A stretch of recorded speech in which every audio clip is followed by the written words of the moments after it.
Welcome back clean news. चलिए देखते हैं उत्तर प्रदेश की 25 फटाफट बड़ी खबरें। इससे पहले आप यूपी के किस जिले से न्यूज को देख रहे हैं हमें कमेंट बॉक्स में जरूर बताएं। साथ ही डेली अपडेट रहने के लिए चैनल को सब्सक्राइब कर बेल आइकन को दबाना ना भूलें। आज का लाइक एम 100 है, उम्मीद करते हैं आप पूरा कर देंगे। तो चलिए बढ़ते हैं खबरों की ओर। यूपी पंचायत चुनाव में आरक्षण कैसे मिलेगा, इस तरह दी जा रही है ट्रेनिंग। उत्तर प्रदेश में होने वाले त्रिस्तरीय पंचायत चुनाव के आयोग की तैयारियां चल रही है। ग्राम प्रधान, क्षेत्र पंचायत सदस्य और जिला पंचायत वार्डों में आरक्षण के लिए 19 फरवरी से ट्रेनिंग शुरू हो गई है। इसमें बीडीओ, एडीओ, पंचायत मुख्यालय और ब्लॉक के कंप्यूटर ऑपरेटर हिस्सा ले रहे हैं। आयोग ने तय की प्रत्याशियों के चुनाव में खर्च करने की सीमा। पंचायत चुनाव में उम्मीदवारों के चुनाव खर्च की सीमा तय कर दी गई है। इस चुनाव में जिला पंचायत सदस्य के लिए चुनाव खर्च की सीमा केवल 1.5 लाख तक होगी। वहीं ग्राम पंचायत सदस्य मात्र 10,000 रुपये में चुनाव लड़ेगा। बीडीसी सदस्य और ग्राम प्रधान को चुनाव में 75,000 रुपये तक खर्च करने की छूट होगी। कृषि सुधारों को आगे बढ़ाते हुए केंद्र ने पंजाब, हरियाणा से कहा किसानों को फसल खरीद का पैसा सीधे खाते में भेजें। कृषि क्षेत्र में सुधारों को आगे बढ़ाते हुए केंद्र सरकार ने पंजाब और हरियाणा से कहा कि वे अगले मौसम से फसलों की एमएसपी पर खरीद का पैसा सीधे किसानों के खाते में भेजे। हालांकि इस कदम का तीनों कृषि कानून से संबंध नहीं है, क्योंकि यह कदम यूपीए के समय से ही उठाया गया है। यूपी को कॉलेजों में स्टार्टअप सिस्टम विकसित करेंगे आईटीएस, तकनीकी मदद से स्टूडेंट लेंगे ट्रेनिंग। जानिए प्रक्रिया। प्रदेश के सरकारी कॉलेजों और तकनीकी संस्थान में स्टार्टअप सिस्टम को मजबूत करने की तैयारियां शुरू हो गई। वहां के छात्रों को उद्यमिता, विकास, उत्पादन तैयार करने और कंपनी बनाने का फंडा सिखाया जाएगा। यह सब आईटी कानपुर और रूरल इलेक्ट्रिफिकेशन को ऑपरेशन के सहयोग से होने जा रहा है। 5 इनोवेटिव मॉडल को मिलेगा 2.5 लाख रुपए। पहले चरण में 20,000 इंजीनियरिंग, कृषि और विश्वविद्यालय को शामिल किया गया। परीक्षा के समय शिक्षकों का नहीं चलेगा कोई बहाना, इस प्रमाण पत्र से मिलेगी छुट्टी। इस बार बोर्ड परीक्षाओं में ड्यूटी आने पर शिक्षकों का बहाना नहीं चल सकेगा। विगत वर्षों की तरह बोर्ड परीक्षा में डीआईओएस कार्यालय में कोई प्रार्थना पत्र या बहाना नहीं चलेगा। ऐसे में छुट्टी न मिलने पर कई बार डीआईओएस से कहासुनी करने पर तैयार हो जाते। इस संबंध में यूपी बोर्ड के सचिव ने आदेश जारी कर दिए। इस बार छुट्टी लेने के लिए सीएमओ से जांच कराकर मिलने वाला प्रमाण पत्र डीआईओएस कार्यालय में जमा करना होगा। इस संबंध में यूपी बोर्ड के सचिव दिव्यकांत शुक्ला ने आदेश जारी कर सभी डीआईओएस और संयुक्त शिक्षा निदेशक को निर्देशित किया है।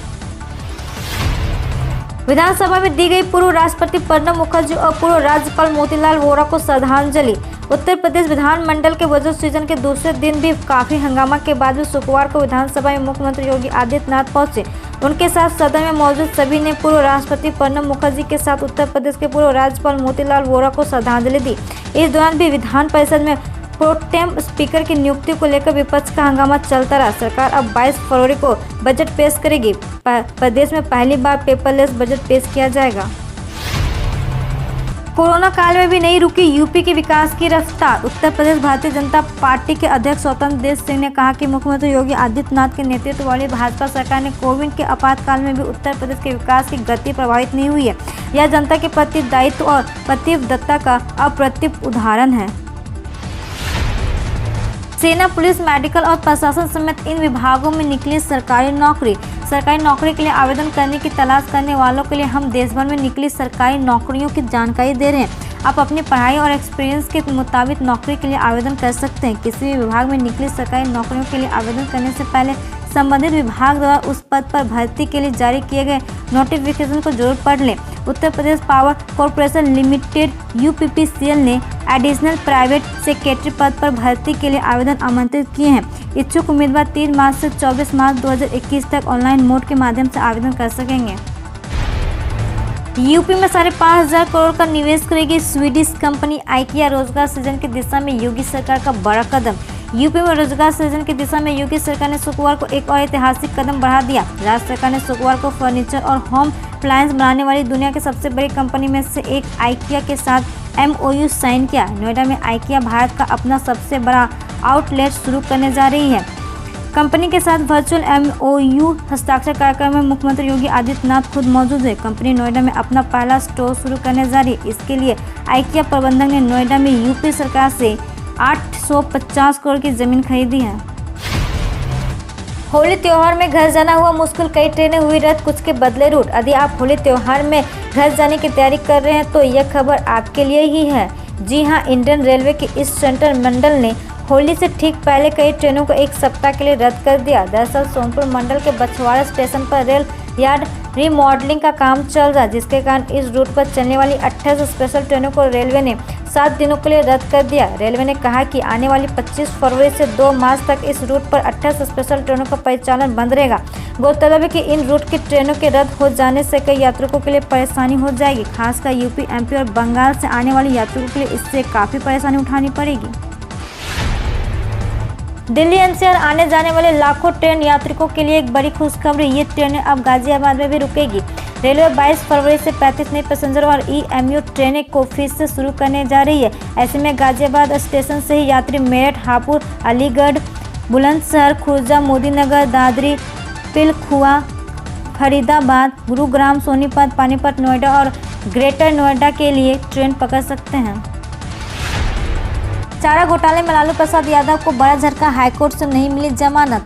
बिहार के पूर्व मुख्यमंत्री और केंद्रीय रेल मंत्री रह चुके राष्ट्रीय जनता दल के प्रमुख लालू प्रसाद यादव की जमानत याचिका पर शुक्रवार को सुनवाई करते हुए झारखंड हाईकोर्ट खारिज कर दी। लालू यादव को दुमका कोषागार से अवैध निकासी के मामले में जमानत नहीं मिली।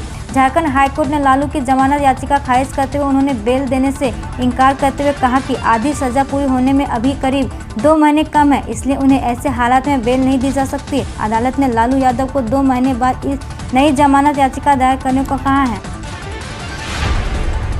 बंगाल से केरल तक 15 दिन में 5 चुनावी राज्यों का ताबड़तोड़ दौरा करेंगे पीएम मोदी।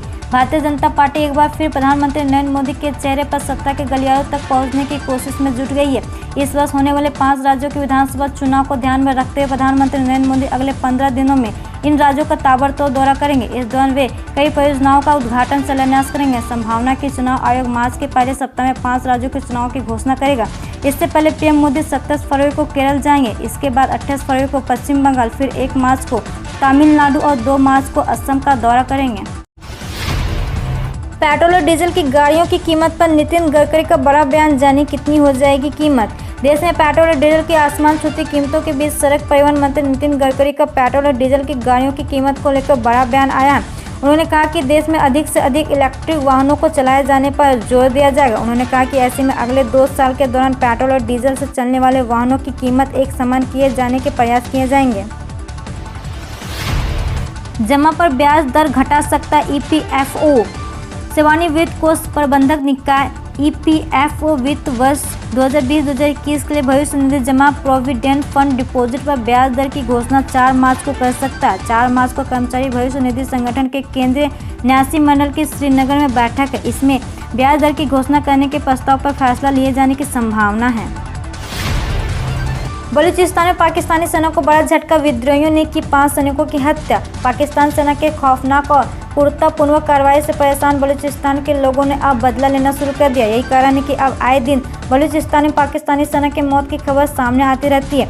इसी कड़ी में अब पाकिस्तान सेना को एक और बड़ा झटका लगा। बलूचिस्तान में 5 सैनिकों की हत्या कर दी गई। बताया जा रहा है कि बलूचिस्तान में एक सुरक्षा जाँच चौकी पर अज्ञात हमलावरों ने अंधाधुंध गोली चलाना शुरू कर दिया। व्यावसायिक परीक्षा मंडल में फिर फर्जीवाड़ा, कृषि छात्रों ने की जांच की मांग। जवाहरलाल नेहरू कृषि विश्वविद्यालय के विद्यार्थियों ने विश्वविद्यालय प्रांगण के बाहर प्रदर्शन किया। इस दौरान उन्होंने मध्य प्रदेश के व्यावसायिक परीक्षा मंडल भोपाल द्वारा ली गई कृषि विस्तार अधिकारी एवं वरिष्ठ कृषि विकास अधिकारी के रिक्त पद की परीक्षा में गड़बड़ी करने का आरोप लगाया। उन्होंने कहा कि इसमें हुए फर्जीवाड़े की जाँच की जाए। बीएयू के मेले में जुटेंगे 5 राज्यों के किसान, घर बैठे भी देख सकेंगे किसान मेले की गतिविधियां। बीएयू घर बैठे भी देख सकेंगे किसान मेले की गतिविधियां। कृषि मंत्री करेंगे उद्घाटन, प्रगतिशील किसान होंगे सम्मिलित। कृषि मेला का उद्घाटन कृषि मंत्री अमरेंद्र प्रताप सिंह करेंगे। किसान मेले का मुख्य विषय तकनीकी आधारित खेती के लिए युवाओं का सशक्तिकरण है। मायावती सरकार में कैबिनेट मंत्री रही विद्या चौधरी ने बसपा छोड़ थामा सपा का दामन। सपा मुखिया अखिलेश यादव ने शुक्रवार को एक बार फिर बसपा को बड़ा झटका दिया। अखिलेश यादव ने मायावती सरकार में कैबिनेट मंत्री रही विद्या चौधरी को लखनऊ में पार्टी की सदस्यता ग्रहण कराए। विद्या के सपा में शामिल होने से बसपा को बड़ा झटका लगा, कारण कि विद्या की दलितों में गहरी पेट पानी चाहती थी और वे 2 बार मेहनगर क्षेत्र से विधायक रह चुकी हैं।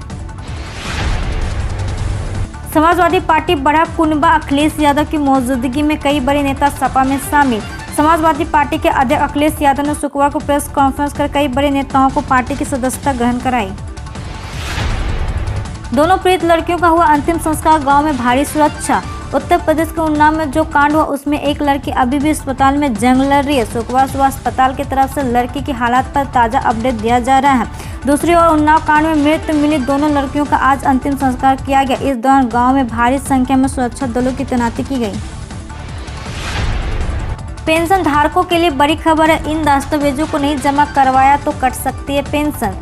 हरियाणा के पेंशन धारकों के लिए बड़ी खबर है, अगर पेंशन धारकों ने संबंधित दस्तावेजों को नहीं जमा करवाया तो उनकी पेंशन बंद हो सकती है। इसके लिए समाज कल्याण विभाग ने निर्देश भी जारी कर दिए। कुरुक्षेत्र में बुढ़ापा, दिव्यांग, विधवा और अन्य सभी प्रकार की पेंशन लेने वाले लाभार्थियों को जिला समाज कल्याण विभाग में अपना परिवार पहचान पत्र और आधार कार्ड जमा करना होगा। अगर किसी पेंशन लाभार्थी ने जिला समाज कल्याण विभाग में तय समय सीमा पर अपनी परिवार पहचान पत्र और आधार कार्ड जमा नहीं करवाया तो उन लाभार्थियों को पेंशन से हाथ धोना पड़ सकता है। जिला समाज कल्याण विभाग कुरुक्षेत्र की ओर से जिला कार्यालय में पेंशन लेने वाले सभी लाभार्थियों के रजिस्टर्ड मोबाइल नंबर पर परिवार पहचान पत्र और आधार कार्ड की फोटोकॉपी 28 फरवरी तक जमा करवाने के लिए कहा गया है। विभाग के कार्यालय में 28 फरवरी शाम 5 बजे से पहले दोनों दस्तावेजों की फोटोकॉपी जमा करवानी अनिवार्य है। चपरासी के पदों पर निकली बम्पर भर्ती, 12वीं पास करें अप्लाई। पंजाब नेशनल बैंक में चपरासी के पदों के लिए अप्लाई करने वाले लाभार्थियों को किसी मान्यता प्राप्त बोर्ड संस्थान से कम 12वीं कक्षा या अन्य समकक्ष परीक्षा पास होना चाहिए। नौकरी की तलाश कर रहे लाभार्थियों के लिए बड़ी खबर है। पंजाब नेशनल बैंक की तरफ से विभिन्न सर्किलों के अधीन स्थित शाखाओं में चपरासी के पद पर भर्तियां की जा रही है। भर्ती के लिए पीएनबी ने ऑफिशियल वेबसाइट पर नोटिफिकेशन भी जारी कर दिया है। जो अभ्यर्थी इस पदों पर भर्ती के लिए आवेदन करना चाहते हुए विभाग की ऑफिशियल वेबसाइट पर जाकर ऑनलाइन आवेदन कर सकते हैं। एसबीआई का अलर्ट, कर लिए अधूरा काम पूरा वरना बढ़ सकती है मुश्किलें। देश के सबसे बड़े bank state bank of India ने ग्राहकों को आधार कार्ड बैंक खाते से लिंक करने के लिए कहा है। बैंक ने कहा है कि अगर खाते को आधार से लिंक नहीं करवाया तो सरकारी योजनाओं के तहत मिलने वाली सब्सिडी खाते में ट्रांसफर नहीं की जाएगी। एसबीआई का कहना है कि डायरेक्ट बेनिफिट ट्रांसफर के तहत मिलने वाली सब्सिडी या अन्य सरकारी सहायता का फायदा मिलना रुक सकता है। रेलवे ने कई स्पेशल ट्रेन चलाने का लिया फैसला। भारतीय रेल ने कई रूट पर स्पेशल ट्रेन चलाने की घोषणा की। यात्रियों की समस्या को ध्यान में रखते हुए इंडियन रेलवे करीब 3 जोड़े स्पेशल ट्रेन चलाने वाला है। इसके लिए टिकटों की बुकिंग 20 और 21 फरवरी से शुरू हो जाएगी। हम रोज ऐसे ही न्यूज लाते रहेंगे, तो यदि आपने अभी तक क्लीन न्यूज को सब्सक्राइब नहीं किया है तो पहले फटाफट सब्सक्राइब कर लें, साथ ही बेल आइकन को दबा दें ताकि कोई अपडेट मिस ना हो।